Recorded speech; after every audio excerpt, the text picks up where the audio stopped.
What's up guys, it's Bucky. Welcome to your 25th Java tutorial, and in this tutorial we're going to be going over different methods in the math class. Now, let's see, it was probably like 2 tutorials ago when I built a simple compound interest calculator.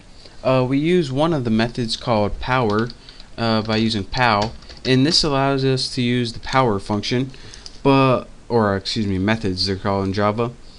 But in this one I'm going to be teaching you about other useful methods. So the first thing we need to do is go ahead and make a print line out on the screen. So print line, and make it take an empty parameter for now. And in this parameter I'm going to be putting all the methods of the math class. So go ahead and type math, put your dot separator, and then the first one, first one I want to teach you guys about is called the absolute value, and that's ABS, and inside your parameter it takes one number. Now what the absolute value does is take any number, negative or not, and give you the absolute value of it. So if you have 26.7 and you go ahead and run this, it would output 26.7. This is pretty much, if you have a positive 26 it would give you 26. If you have negative 26 it would give you 26. How much away from 0 that this is. So that's what ABS does, absolute value. The next thing I want to teach you about is ceil, and this stands for ceiling.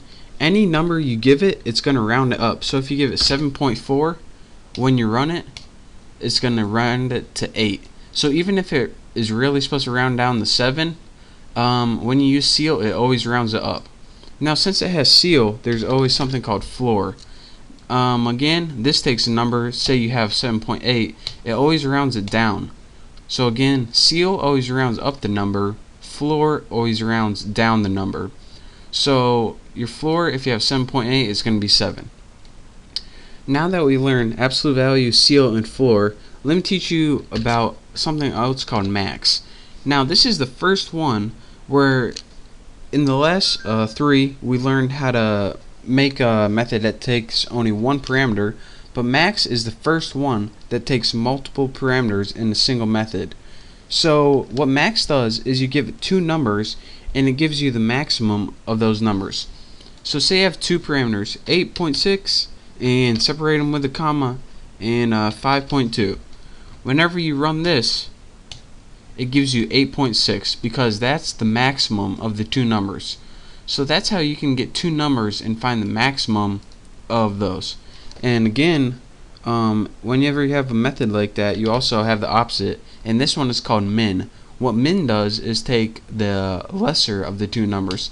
So let's run this, and the lesser of 8.6 and 5.2 is 5.2, right down there. So now we learn absolute value, ceil, floor, max, min.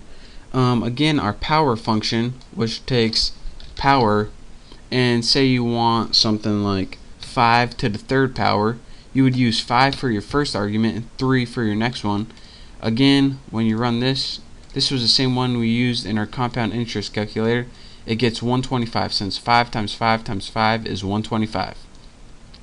And the last built-in method I want to teach about in the math class is something called square root. In SQRT, that's what it stands for. It only takes one parameter, such as 9, and it finds the square root of that number. So when you run this, the square root of 9 is 3, outputs 3. So that's how you use your built-in methods from your math class. Again, you want to notice that you don't need to create an object like you do when you're making your own classes. This is built-in. So that's how you use math with your dot separator and then the method name, and then put however many arguments it takes. I just showed you guys, let's see, absolute value, ceil, floor, max, min, pow, square root. I just showed you guys the 7 probably most common ones, and those are the ones we're going to be working with from now on. So I just want to show you guys what those do because we're going to be using them, and I don't want you guys to get lost. So play around with those, throw them in your built-in methods, and you can make some pretty cool stuff with those. So for now, I just want to show you guys that. So thank you guys for watching. Make sure to subscribe to my channel, and I will see you next tutorial.